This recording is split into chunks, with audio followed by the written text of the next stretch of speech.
मर्द की हैसियत का अंदाजा उसकी औरत के कपड़ों से होता है और औरत की नफासत का अंदाजा उसके मर्द के कपड़ों से होता है। अम्मी, आप मुझे ये सब क्यों बता रही हैं? मैं जो घंटे से बैठी अम्मी का लेक्चर सुन रही थी, तंग आकर बोली, इसलिए बेटी कि तुम कुछ सबक ले सको। देख नहीं रही तुम्हारा शौहर किस कदर गंदे और गलीज कपड़ों में फिरता है? उसके तुम कपड़े तो देखो, कपड़ों पर सिलवटे और गंदे मैले कपड़े। क्या तुम्हें जरा भी हया नहीं आती? अपने शौहर को इस हालत में तुम घर से बाहर भेज कैसे देती हो? मुझे तो हैरत है तुम पर। अम्मी की बातें मेरे दिल पर लग रही थी, मगर मैं क्या करती? मैं तो जमाल से 1000 बार कहती कि वो ऐसे कपड़े ना पहना करे, मगर उन पर मेरी किसी बात का असर ही नहीं होता था। अभी हम माँ बेटी बातें कर ही रहे थे कि जमाल दरवाजे से अंदर दाखिल हुए। उनको इस हुलिये में देखकर मैं तो बिल्कुल हैरान रह गई। उनका 40 सालों का बीमार ज़दा लग रहा था और कपड़े इस कदर गंदे और मैले कि अल्लाह की पनाह। अम्मी के सामने मैं शर्मिंदा हो गई। मैं उनके पीछे पीछे कमरे तक आई तो कहने लगे, भाई तुम क्या अपनी माँ को लेकर दरवाजे के सामने बैठ गई? पता है ना मैं इस वक्त घर आता हूँ। जी जमाल शाह, मुझे पता है कि आप इस वक्त घर आते हैं, लेकिन ये कौन सा तरीका है? जानते हैं आप, आपके इन गंदे कपड़ों की वजह से अम्मा मुझे कितनी डांट सुनाती हैं। आप कम से कम अच्छे कपड़े तो पहन कर जाया करे। कौन से अच्छे कपड़े पहनूं भाई मैं? जमाल मुझ पर चिल्लाने लगे। तुमने कभी मुझसे पूछा है कि मैं भूखा हूँ या फिर खाना खाकर जा रहा हूँ?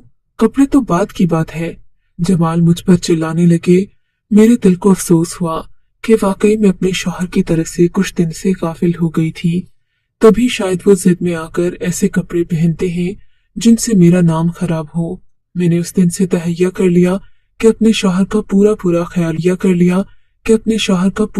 ख्याल रखूंगी। उनको शिकायत का कोई मौका नहीं दूंगी और दिन रात उनकी खिदमत करूंगी। अगले दिन से मैंने ऐसा ही किया। अब मैं अपने शौहर के कपड़े सारे इस्त्री करके रखती, उन्हें धोकर कल्फ लगाती और जैसा वो कहते मैं वैसा ही करती। और फिर इस बात का असर भी हुआ। अगले दिन मैं उठी तो मेरे शौहर बोले, आज तुम जैसा कहोगी मैं वैसा ही करूंगा। बिलाखिर तुमने भी तो मेरी बात मानी है, मैं क्यों ना तुम्हारी मानूं। वो अच्छे नफीस कपड़े पहनकर घर से चले गए और मैं खुशी खुशी अपने घर के कामों में मगन हो गई। मेरा ख्याल था कि अब मेरा शौहर सुधर गया है, वो कभी दोबारा वैसे कपड़े नहीं पहनेगा। मगर फिर शाम को एक ऐसा वाकया हुआ जिसकी वजह से मेरा शौहर पर शक बढ़ गया। हुआ यूं कि वो जब भी घर आते दरवाजे पर बेल देते, मगर आज मैं अपने कमरे में ही बैठी हुई थी कि वो घर से अंदर आते दिखाई दिए। इन्होंने सुबह वाले कपड़े पहनकर हैरान रह गई। पूछा, आप घर के अंदर कैसे आए? मैंने तो अभी कुंडी नहीं खोली थी। क्या दरवाजा खुला था? मुझे परेशानी हुई। दरअसल दरवाजा खोलकर घर बैठने से मुझे उलझन होती थी। हर वक्त चोर डाकों का डर मेरे जहन में बैठा रहता, इसलिए मैं इस बात का खास ख्याल रखती थी कि दरवाजा किसी भी वक्त खुला न रहे, और अगर ऐसा होता तो मेरी जान पर बन जाती। बल्कि उस वक्त भी मुझे लग रहा था कि कहीं दरवाजा खुला होने की वजह से घर में कोई आ ही न गया हो। मेरे शौहर ने बताया कि आज गलती से कुंडी खुली रह गई थी। शायद मैंने काम वाली मासी के जाने के बाद दरवाजा बंद नहीं किया और इसीलिए जमाल बिना दरवाजा बजाए ही घर के अंदर आ गए। बहरहाल मैंने इस बात को नजरअंदाज कर दिया। मैं जमाल के लिए चाय और पकोड़े तलने लगी। थोड़ी देर गुजरी थी कि इन्होंने मुझे अपने पास बुला लिया। काफी परेशान लग रहे थे। क्या हुआ है जमाल, आपके चेहरे पर हवाइयों क्यों उड़ी हैं? मैंने फिक्रमंदी से पूछा। ऐसी कोई बात नहीं, दरअसल मैं पूछ रहा था कि तुम्हारे पास घर में क्या कोई जेवर वगैरह है जिन्हें बेचकर मैं अपना कारोबार सही कर सकूं? जमाल, जेवर तो बहुत रखा है, मगर आप ये तो बताएं कि आपके चलते हुए कारोबार में नुकसान कैसे हो गया? आपने मुझसे जिक्र तो नहीं किया। जमाल ने एक सरसरी नजर मुझ पर डाली और बोले, तुम मुझ पर शक कर रही हो? अगर तुमने अपना जेवर देना है तो सही, वरना मैं कोई बंदोबस्त कर लूंगा। जमाल की रुखाई पर हैरान रह गई, मगर बोली कुछ नहीं। सोचा अगले दिन जाकर लॉकर से जेवर ले आऊंगी और अपने शौहर को इस बात की खुशखबरी दूंगी। अगले दिन जमाल के जाने के बाद मैंने घर को ताला लगाया और घर से निकल गई। थोड़ा आगे जाकर एक टैक्सी ली और सीधा बैंक पहुंच गई। वहां जाकर पता चला कि आजकल सोने के रेट्स भी अच्छे खासे हो गए हैं। इसलिए सोना अच्छी कीमत पर बिक रहा था। मैंने खुदा का शुक्र अदा किया। सोचने लगी, शौहर की परेशानी भी दूर हो जाएगी और मेरा ज़मीर भी मुतमईन रहेगा। इन्हीं सब मामलात से फारिग होकर जब मैं बैंक से निकली तो मेरी नजर रोड के पार खड़े शख्स पर पड़ी, जिसे देखते ही मैं हैरान रह गई। ये कोई और नहीं बल्कि मेरा शौहर था, जो एक खूबसूरत औरत के पास खड़ा था। ये औरत अपनी गाड़ी में बैठने ही लगी थी, जबकि मेरे मियाँ साहिब भी उसके साथ खड़े थे। ये देखकर मेरे तो तन बदन में आग लग गई। सोचा भी नहीं था कि मेरा शौहर इस कदर बेवफा निकलेगा। रोती रोती घर आ गई। रोड पर क्या तमाशा करती कि थोड़ी ही देर में मेरा शौहर भी और वो औरत भी मेरी निगाहों से ओझल हो चुके थे। मैंने इन्हें ढूंढने की बहुत कोशिश की, मगर वो कहीं होते तो नजर आते। घर आकर मेरे आंसुओं का सिलसिला रुक नहीं रहा था। मैं अपने कमरे में बैठी अपने सीट पर रो रही थी कि जमाल घर के अंदर दाखिल हुए। उनके कदमों की आवाज ने मेरे दिल में नफरत के दरवाजे खोल दिए। आज उस बेवफा के आने की मुझे कोई खुशी नहीं थी। और फिर न जाने जमाल ने ये नया सिलसिला क्या शुरू कर रखा था कि वो बिना दस्तक दिए घर के अंदर आ जाते। लगता था उन्हें मुझ पर शक है, या फिर वो कोई बात मुझसे छुपा रहे हैं, जो अचानक बिना बताए घर आ जाते हैं। जमाल आए तो मैंने उनसे सीधे मुंह बात न की। मेरी आंखों की लाली देखकर समझ गए कि मुझे किसी मामले की खबर हो चुकी है। तभी मेरे कदमों में बैठकर बोले, लगता है आज बेगम हमसे कुछ नाराज है। नाराज? मैं आपकी बेवफाई को कहाँ तक बर्दाश्त करूं? आपने मुझे बताया तक नहीं। आज मैंने अपनी आंखों से देखा है। आप रशीद प्लाजा के सामने उस औरत के साथ खड़े क्या कर रहे थे? मैं पूछ सकती हूँ कि उसके साथ आपका क्या रिश्ता है? गाहक है आपकी? क्या है वो आपकी? मेरा गुस्सा इंतहा पर था। अरे बेगम, तुम यूं ही शक कर रही हो। देखो, मेरे कई ग्राहक हैं जिनको मैंने रोजाना की बुनियाद पर माल देना होता है। भाई, कुछ ग्राहक तो ऐसे होते हैं कि वो अपनी गाड़ी से उतरना भी पसंद नहीं करते। बस इसीलिए शायद तुमने मुझे किसी औरत की गाड़ी के पास खड़ा देख लिया हो। अच्छा चलो, तुम खुद बताओ, याद करो, क्या मैं उस औरत के साथ गाड़ी में भी बैठा था? मेरे शौहर ने नई बात निकाल ली। मैं सोचने लगी तो याद आया कि वाकई गाड़ी में तो मैंने उन्हें बैठते नहीं देखा था। तब इस बात को मुझे भूलना ही पड़ा और जमाल को माफ करना पड़ा, क्योंकि जमाल के मुताबिक वो सिर्फ अपना माल देने गए थे। अब मैं मुतमईन हो गई कि जमाल सिर्फ मेरे ही हैं। मैं उन पर नजर भी रखने लगी। मोबाइल फोन पर किसी किस्म का कोड न लगाते, ना ही मुझसे कोई बात छुपाते। ऑफिस में होते जब भी फोन करती तो उनका फोन कभी मसरूफ न होता। इन्हीं चीजों से मैं मुसीबत टली ही थी कि मेरे शौहर ने अपना दूसरा रंग दिखाना शुरू कर दिया। अब मुझे उनके घर लेट आने की वजह और घर के अंदर बिना दस्तक देने के आने की वजह भी समझ आ गई थी। वो दरअसल उन्हीं पुराने कपड़ों में घर के बाहर जाते और जब घर वापस आते तो आते ही कपड़े तब्दील कर लेते, ताकि मेरे सामने उनका भरम कायम रह जाए। ये बात मेरे लिए तकलीफ दे थी कि मेरा शौहर बाहर ऐसे कपड़ों में जाता है जिन्हें कोई भी पसंद नहीं करता। मगर मैं उनसे क्या पूछती और क्या कहती। वो ऐसे आते और जाते जैसे बादे सबा का झोंका होता है। मेरे लाख कोशिश करने के बावजूद भी वो पकड़े न जाते। तब एक दिन मैंने सोच लिया कि सुबह से शाम तक दरवाजे के सामने बैठी रहूंगी। जैसे ही जमाल घर के अंदर आएंगे, मैं उन्हें रंगे हाथों पकड़ लूंगी और उनको शर्मिंदा करूंगी कि मेरी बात का मान नहीं रखा। न जाने मेरे शौहर को किस चीज की कमी न जाने मेरे शौहर को किस चीज की कमी थी। घर में हर तर्ज के कपड़े मौजूद थे, मगर ये वही गंदे मैले कपड़े पहनना पसंद करते। आज वो आए तो मैं उनके सर हो गई, क्योंकि दरवाजे से अंदर दाखिल होते ही उनके मैले कपड़ों पर मेरी नजर पड़ी तो वो खुद भी शर्मिंदा हो गए। जमाल, आपने मुझसे झूठ बोला। मैंने एक कड़ी नजर उन पर डाली। माफ कर दो शाहीना, दरअसल मुझसे बहुत बड़ी गलती हो गई। आइंदा ऐसे कपड़े नहीं पहन कर जाऊंगा। लेकिन तुम मेरी बात सुनोगी ना, तो तुम्हारा दिल भी दुखी हो जाएगा। इन्होंने मजलूमियत का नया ड्रामा रचाया। अब बहरहाल बात तो उनकी सुनना ही थी। उनके साथ साथ कमरे में आ गई, उनकी चाय से खिदमत वगैरह की। फिर जब उनका मूड हल्का हुआ तो पूछने लगी, बताएं जमाल, आपने क्यों ये मैले कपड़े पहनना नहीं छोड़े? किस चीज की कमी है आपको? अल्लाह की नियामतों की नाशुक्री कर रहे हैं। नहीं, ऐसी बात नहीं है। समझे? नहीं, ऐसी बात नहीं है। समझने की कोशिश करो। दरअसल मैं जब पिछले शहर में रहा करता था, तब मैं एक दर्जी के पास जाया करता था। उसका नाम नफीस था। वो इस कदर खूबसूरत कपड़े सिलाई करता था कि उसके कपड़ों के आगे कोई जवाब नहीं। इसीलिए मैं उसे ज्यादा सिलाई अदा किया करता था। मगर फिर ये हुआ कि नफीस दूसरे शहर चला गया। उसके पास मेरे 3-4 जोड़े कपड़ों के भी रहते थे, जो मैंने उसे इकट्ठे सिलाई करने के लिए दिए थे। मगर उसका कोई रिश्तेदार फौत हो गया। उसके बाद वो दोबारा मुझे शहर में नजर नहीं आया। हफ्ता गुजर गया, फिर तो मेरी भी अपॉइंटमेंट हो गई। मैं लाहौर शहर में आ गया। अब तुम तो जानती हो, यहाँ आकर मुझे किसी भी दर्जी का कोई कपड़ा पसंद नहीं आया।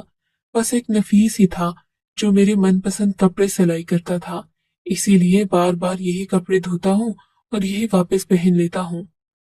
मेरे भूल गई, ये जाने बगैर कि जो कहानी इन्होंने मुझे सुनाई है ये फर्जी भी हो सकती है। बहरहाल मैं क्या कर सकती थी, खामोश हो रही।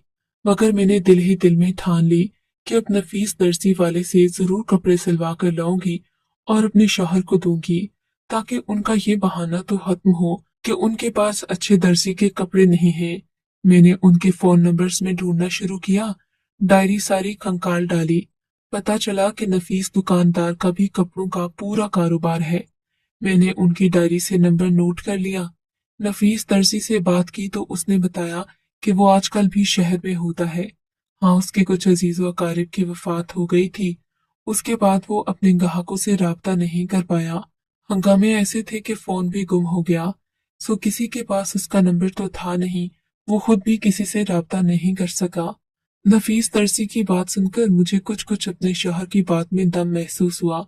मैंने सोचा कि मैं खुद ही जाकर नफीस से वो कपड़े ले आती हूँ जो मेरे शौहर ने नफीस दर्जी वाले को दिए थे। लेकिन हमारे शहर से उस दर्जी के इलाके शाहकोट का रास्ता काफी ज्यादा था।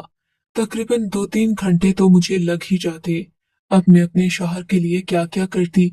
अपनी एक सहेली से मदद ली। वो वैसे भी उसी इलाके की रहने वाली थी। लाहौर शहर हॉस्टल में रहती थी। एक स्कूल में नौकरी करती थी और ज्यादातर उसका आना जाना लगा रहता। मैंने उससे कह दिया, साइमा, मेरे साथ किसी दिन नफीस दर्जी वाले के पास चलो। मैं उससे अपने शौहर के लिए कपड़े सिलवाना चाहती हूँ। साइमा मान गई, कहने लगी, बुध को मैं जा रही हूँ, तुम मेरे साथ ही आ जाना। सुबह 1 बजे घर से निकल जाएंगे। साइमा की बात पर मैंने हामी भर ली। मैं 3-4 बजे तक वहां पहुंच जाती तो 6-7 बजे तक घर वापस आसानी से आ सकती थी। वैसे भी जमाल तो तकरीबन रात के 8-9 बजे आते थे।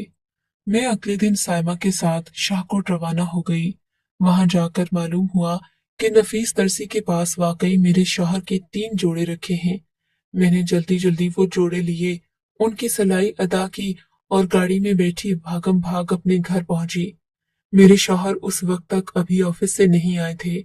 मैंने सोचा कि आज मैं उन्हें इस बात की खुशखबरी दूंगी कि नफीस दर्जी वाला मिल गया है और उसके पास उनके कपड़े भी थे जो कि सिल चुके हैं। मैं अपने शौहर का इंतजार कर ही रही थी, मगर उस रात उनको आते आते रात के 12 बज गए। मैं परेशान हो रही थी। रात के 12 बजे वो थके हारे घर दाखिल हुए। उनका चेहरा परेशानी से भरा हुआ था।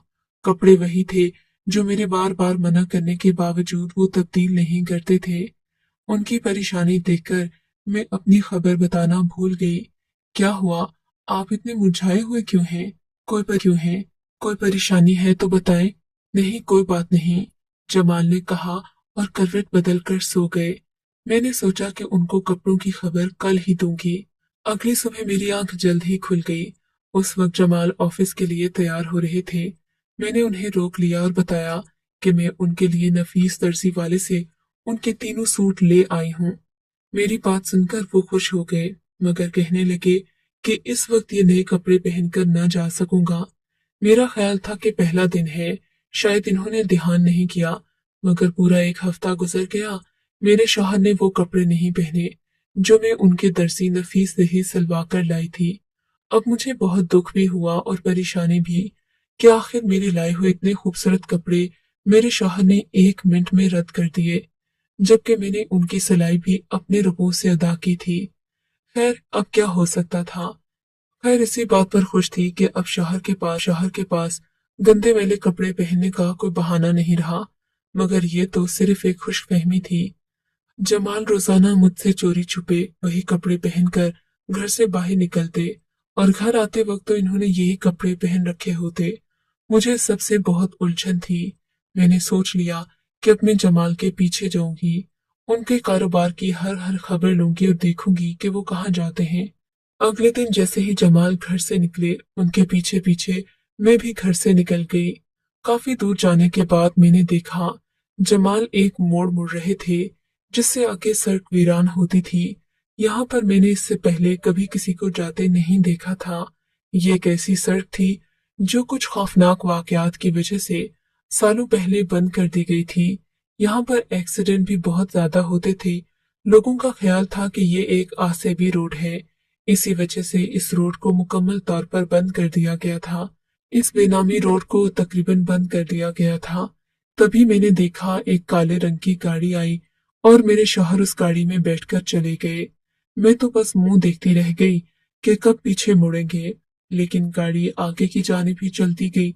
मेरे शौहर भी उसमें बुत बने बैठे थे। खैर, उस वक्त मैं क्या कर सकती थी, मेरे पास गाड़ी तो ना थी। मैं पैदल उनकी गाड़ी का पीछा तो नहीं कर सकती थी। अगले दिन मैं सोचने लगी कि शहर के घर से निकलने के फौरन बाद मैं गाड़ी करवा लूंगी और उनके पीछे पीछे ही जाऊंगी कि आखिर वो किधर को जाते हैं। अगले दिन ऐसा ही हुआ। मेरे शौहर जब घर से निकले तो मैंने बिना किसी देर के उनका पीछा करने का फैसला किया, मगर पैदल नहीं, एक ऐसी गाड़ी में जिसको मेरे शौहर भी नहीं पहचानते थे, क्योंकि ये गाड़ी मैंने एक हफ्ता पहले ही बुक करवाई थी और आज मेरा इसमें पहला दिन था। शौहर को काफी दूर से देखकर मुझे अंदाजा हुआ कि इन्होंने आज भी वही कपड़े पहने, बल्कि उससे भी गए गुजरे कपड़े हैं। मैं गाड़ी में उनका पीछा कर रही थी। थोड़ी दूर जाकर गाड़ी एक खाली मैदान में उतर गई।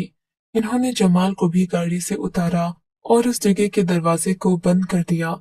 ये हॉल नुमा कमरा इस कदर बड़ा और खूबसूरत था कि यहाँ पर पांव रखने का भी दिल न चाहता। सफेद रंग की छोटी छोटी डिब्बियों में पैक चीजें वो मेरे शौहर को थमा रहे थे, जिन्हें वो एक थैले में रखे उस हॉल से बाहर आ गए। दोबारा जमाल उस गाड़ी में तो ना बैठे, अलबत्ता उन्हीं मैले कुचैले कपड़ों में पैदल ही दूसरी तरफ को जाने लगे। ये देखकर मुझे बड़ी हैरत हुई। दिल चाहता था कि अपने शौहर से पूछ लूं कि इतना बड़ा राज मुझसे क्यों छुपाया। बहरहाल, अपने शौहर को लोगों के आगे हाथ फैलाता देखकर मेरा दिल किरची किरची हो गया।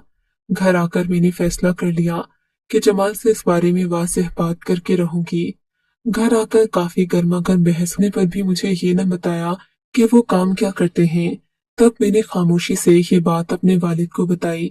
मेरे वालिद ने खुफिया तौर पर तहकीकात करवाई तो पता चला कि उनसे शादी का फैसला करने में बहुत बड़ी गलती हो गई, क्योंकि मेरे शौहर, जिन्होंने खुद को एक कारोबार का मालिक जाहिर किया था, वो कोई कारोबार नहीं करते थे, बल्कि वो तो नशा सप्लाई करने वाले एक ग्रुप का हिस्सा थे, जिसमें इन्होंने न जाने कितनी हराम की कमाई की और कितने ही लोगों की जिंदगियां तबाह की। ये सुनकर मेरे और वालिद के तो होशो हवास काबू में न रहे।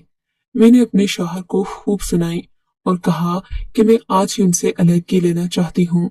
उम्मीद न थी कि मेरा शौहर अपने पेशे को मुझसे ज्यादा तरजीह देगा। इन्होंने मुझे तो तलाक दे दी, मगर वो घिनौना काम नहीं छोड़ा। मैं भी ऐसे शख्स की मोहब्बत पर लानत भेजती हूँ जिसकी आदतें और किरदार आला ना हो। आज मैं तलाक याफ्ता होकर अपने घर बैठी हूँ। जानती हूँ कि अल्लाह ताला मेरे लिए भी कोई न कोई सबब कर ही देंगे, मगर मैं पलटकर उस जहन्नुम में दोबारा नहीं जाऊंगी।